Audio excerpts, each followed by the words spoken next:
The crystalline walls of the Zephyrian flagship's war chamber hummed with anticipation as the Empire's most decorated military minds gathered around the holographic display of their next conquest. Target, the small blue planet, rotated slowly in the center of the room, its primitive electromagnetic signatures painting it as nothing more than another backwater world ripe for absorption into their ever-expanding domain. Commander Vextar, his chitinous exoskeleton gleaming with battle honors from a dozen successful campaigns, gestured dismissively at the tactical readouts. Preliminary scans indicate a Type 2 civilization at best, he announced to the assembled War Council, his mandibles clicking with amusement. No energy shields, no plasma weaponry, no quantum communication networks.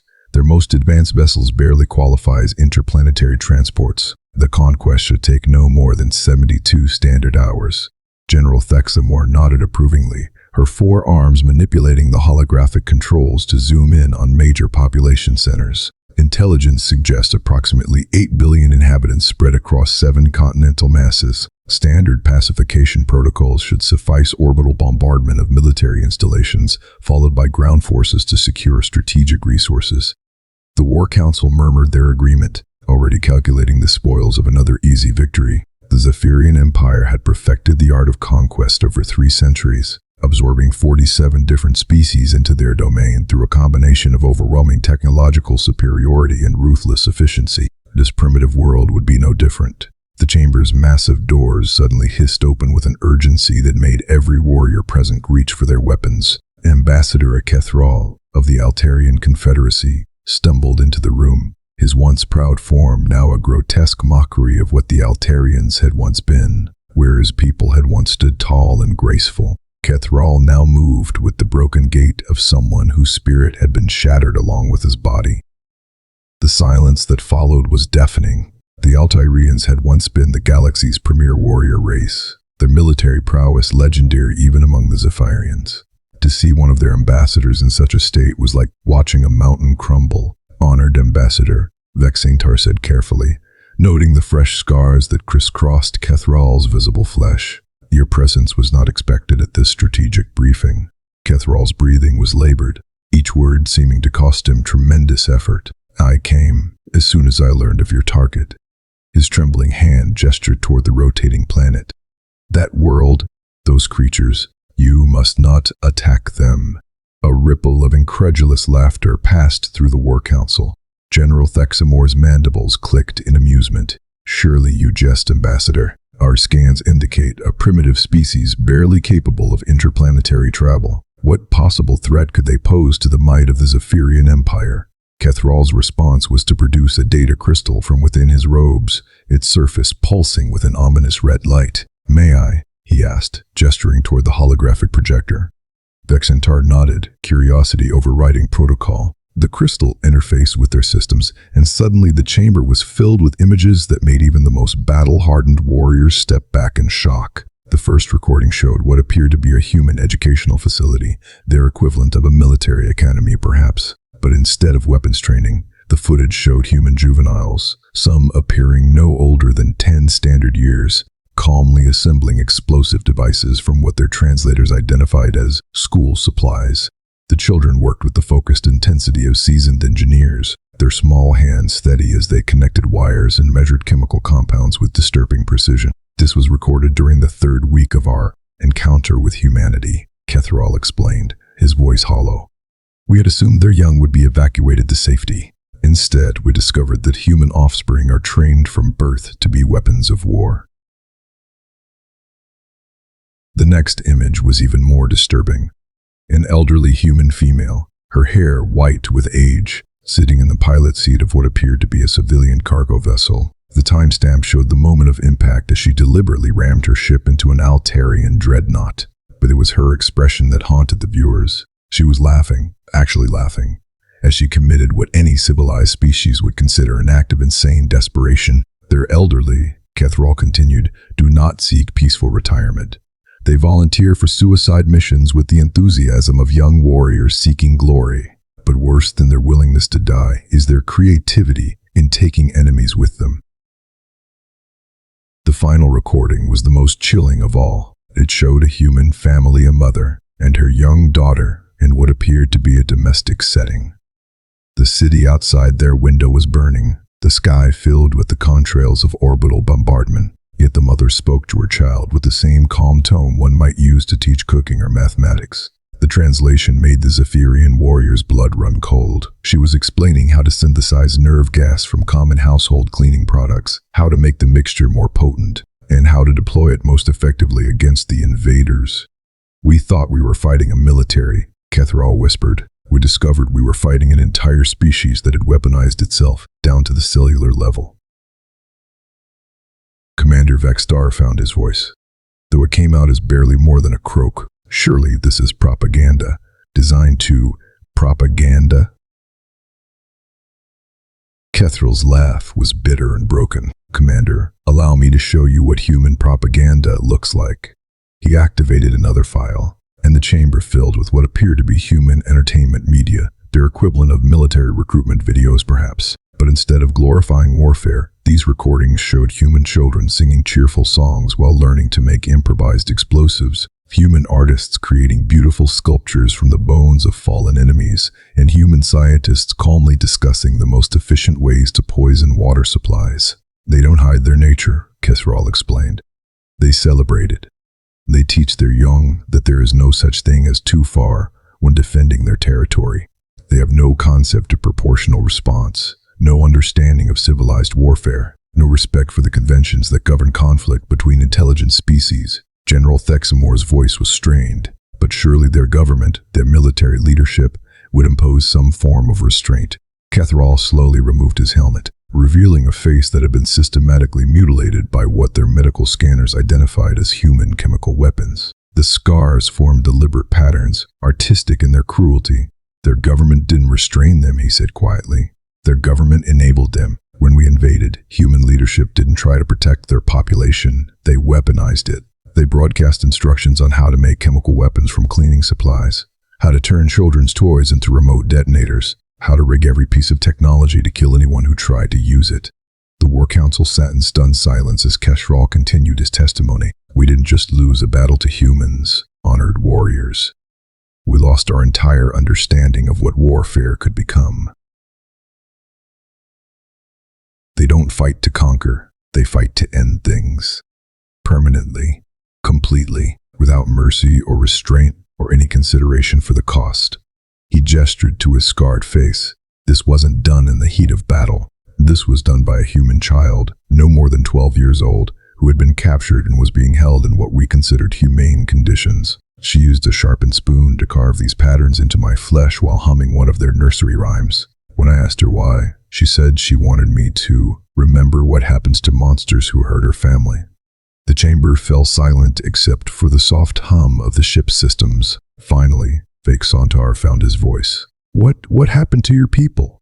Kethral's response would haunt the Zephyrian War Council for the rest of their lives. "We survived, but we are no longer the same species we were before we met humanity. They didn't just defeat us, they changed us forever." Despite Kethral's warnings echoing in their minds, the Zephyrian war machine moved forward with the precision that had conquered 47 worlds. Commander Vexantar convinced himself that the Altarians had simply been unprepared, caught off guard by primitive tactics that would crumble before proper military doctrine. The invasion fleet of 200 vessels took position around Earth's moon, their weapons arrays charging with the familiar hum of impending victory. The first phase proceeded exactly as planned. Orbital bombardment platforms eliminated what appeared to be major military installations, missile silos, naval bases, command centers. The electromagnetic pulse weapons disabled most of Earth's communication satellites and power grids. Within 6 hours, human civilization should have been crippled, ready for the ground invasion that would secure their surrender. But as the first wave of Zephyrian dropships descended through Earth's atmosphere, something unprecedented happened. Instead of the expected chaos and panic, human population centers erupted into coordinated activity that defied every military model in the Zephyrian database. Captain Zektar, commanding the assault on what humans called Tokyo, watched his tactical display with growing confusion as thousands of heat signatures moved through the darkened city with purpose rather than panic. Command, we're seeing organized movement patterns in Sector 7. Recommend additional reconnaissance before His transmission cut off as his dropship's hull began to smoke. The ship's automated systems screamed warnings about electrical overload, but the source wasn't enemy weapons. It was the landing pad itself. An elderly human female had somehow modified her residential building's electrical grid to deliver a massive surge through the metal platform where Zekthar's ship had touched down. Through his ship's external cameras, Zektar watched the human grandmother calmly adjust her improvised weapon while his soldiers writhed in their powered armor, their systems fried by the unexpected electrical assault. She waved at the camera with a pleasant smile before the overloaded circuits finally exploded, taking half his squad with them. Across the globe, similar scenes played out with terrifying creativity. In Sao Paulo, human adolescents used their social media networks not to spread panic, but to coordinate swarm attacks with consumer drones they had modified overnight. The small aircraft, originally designed for photography and entertainment, now carried payloads of homemade napalm synthesized from common household materials. They moved in coordinated patterns that overwhelmed Zephyrian point defense systems designed to handle military threats, not clouds of weaponized toys. Lieutenant Vexenol, leading a ground assault in what the humans called New York, found his unit trapped in a maze of deliberately collapsed buildings. But the structures hadn't fallen randomly. Human engineers had calculated the precise points of failure to create kill zones, where Zephyrian vehicles would be funneled into predetermined ambush sites. "This isn't random destruction," he reported to his superiors, his voice tight with disbelief. "They're using their own infrastructure as weapons. They've turned their entire city into a trap." The response came not from his command structure, but from a human child who couldn't have been more than 8 years old. She emerged from the rubble carrying what appeared to be a school backpack, her face streaked with dust, but her eyes bright with terrible purpose. "Mr. Alien," she said in accented but clear Zephyrian, learned from intercepted communications. "My teacher says I should practice my chemistry homework on you."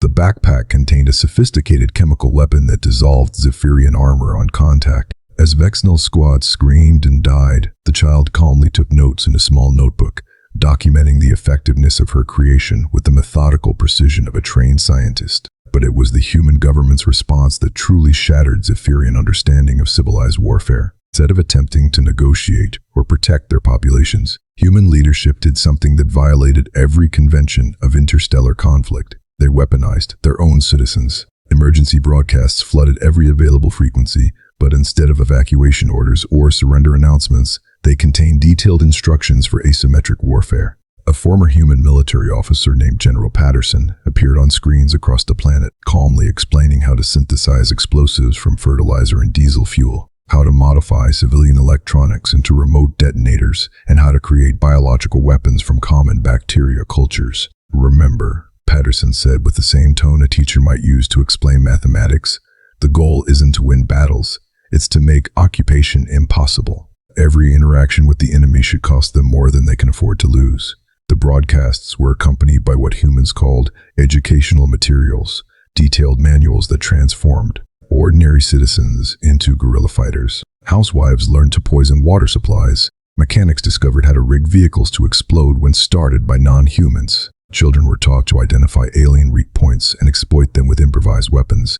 Most disturbing of all was the human approach to casualties. When Zephyrian forces captured human prisoners, expecting to use them as leverage for surrender negotiations, they discovered that human captives had been pre-programmed for a different purpose entirely. Commander Vextar received his first indication of this when a group of captured human civilians was brought aboard his flagship. They seemed cooperative, even friendly, asking questions about Zephyrian culture and technology with apparent genuine curiosity. It wasn't until 12 hours later that the ship's medical bay detected the engineered virus. The humans had infected themselves before capture with a pathogen specifically designed to target Zephyrian physiology. It was dormant in human hosts but became virulent when exposed to the specific atmospheric mixture used on Zephyrian vessels. Within days, it had spread throughout the fleet, causing a plague that killed thousands and forced the evacuation of 17 ships. They turned their own people into biological weapons, Vexantar reported to High Command,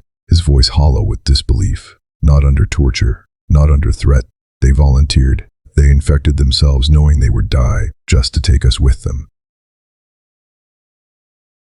The response from High Command was equally disturbing. Similar reports were flooding in from every front. Human resistance wasn't following any known pattern of insurgency. Instead, it seemed to follow what their xenobiologists were calling total species warfare, a concept so alien to civilized thinking that they had no tactical doctrine to counter it. In London, human doctors had poisoned their own medical supplies, ensuring that any alien wounded who received treatment would die slowly and painfully. In Moscow, human engineers had rigged their nuclear power plants with dead man switches, threatening to irradiate vast areas rather than allow alien occupation. In Cairo, human archaeologists had booby-trapped their own historical sites with explosives, preferring to destroy their cultural heritage rather than let it fall into alien hands. But perhaps most terrifying was the psychological warfare.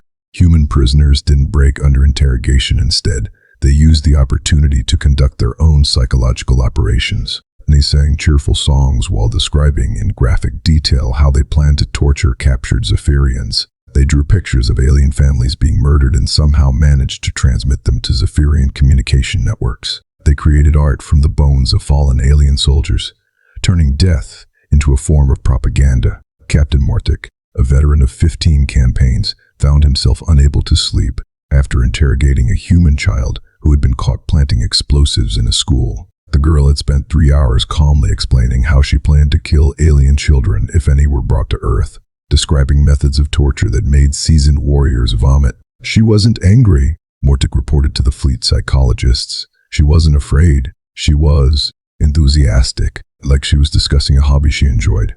As the weeks passed, it became clear that the Zephyrians weren't fighting an army. They were fighting an entire species that had collectively decided that death was preferable to defeat, and that taking their enemies with them was not just acceptable but morally required.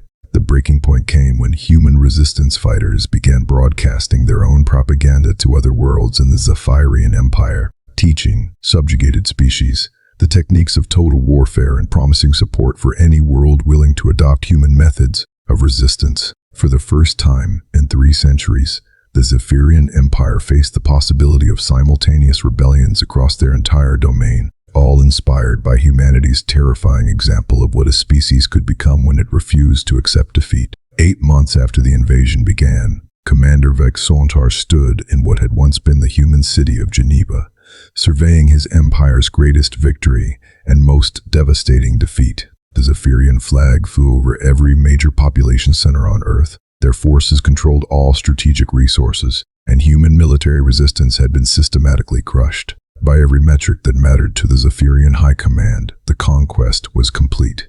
Yet Vexentar knew with absolute certainty that his empire was dying. The first sign had been subtle, a delay in supply shipments from the Kepler colonies. Then came reports of technical difficulties in the Vega system, followed by complete communication blackouts from 3 separate sectors. What the High Command initially dismissed as routine administrative problems soon revealed themselves as something far more sinister. The human virus of total warfare was spreading across the galaxy. The broadcast had started within weeks of Earth's defeat.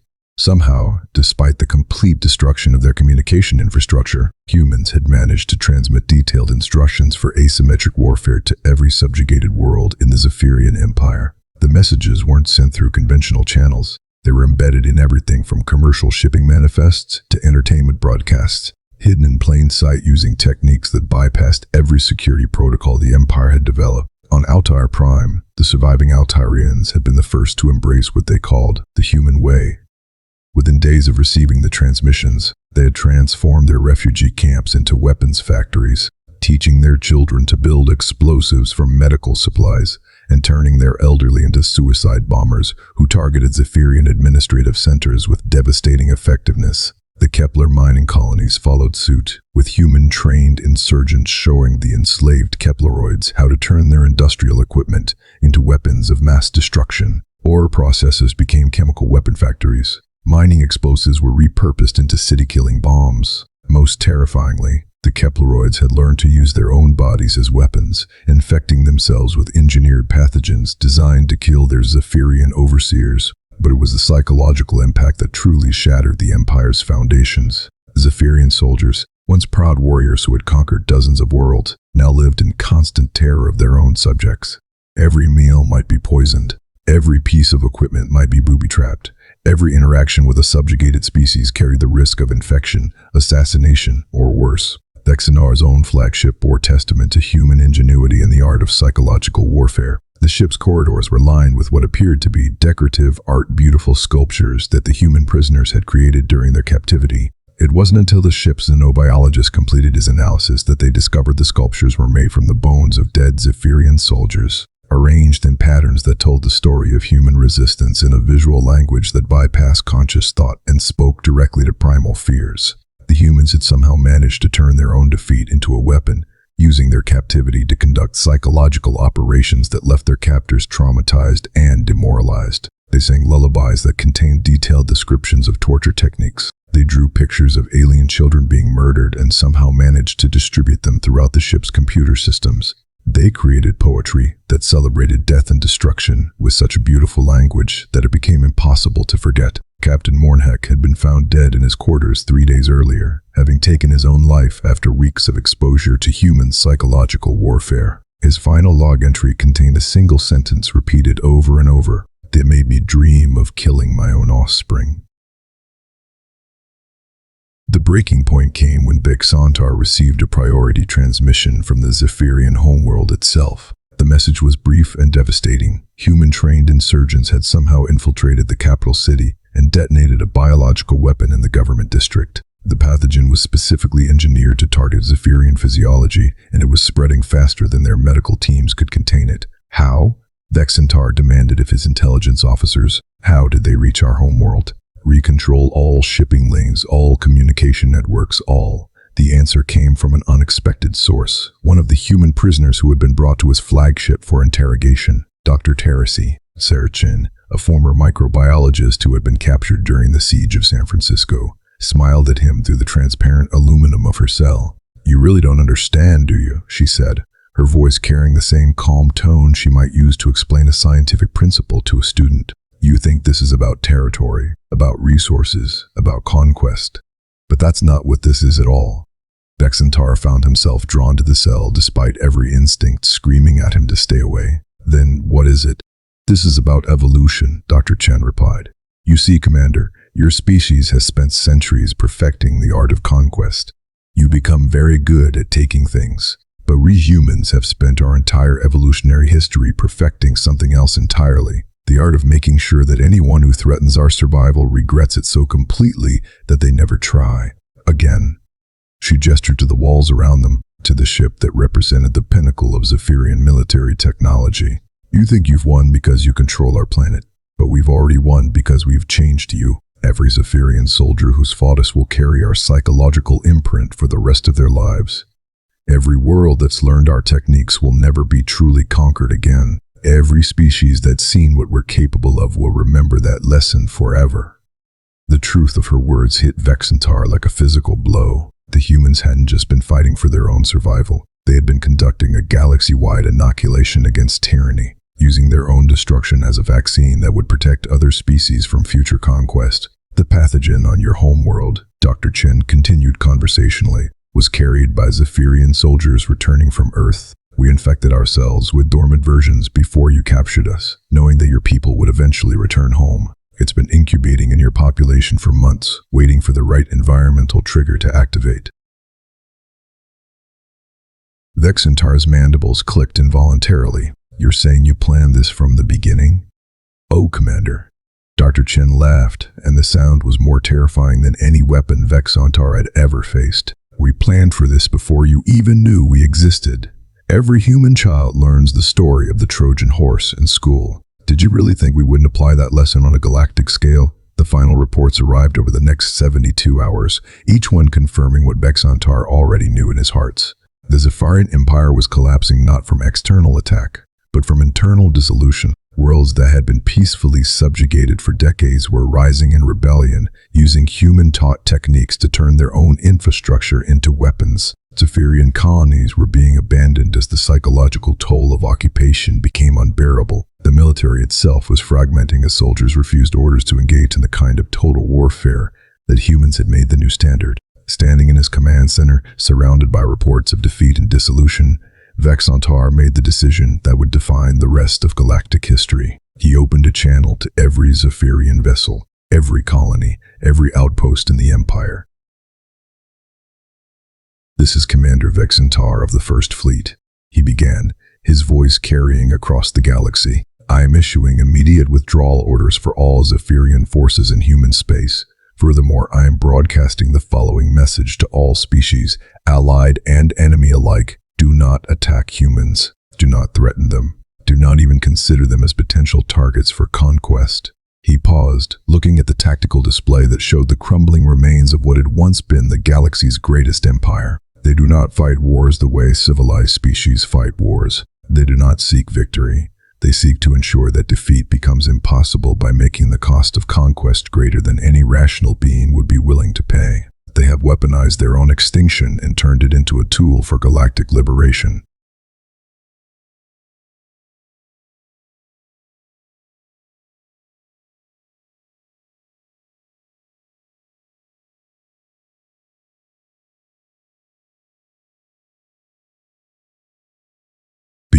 We came to conquer a primitive world and instead discovered that we had awakened something that should have remained sleeping.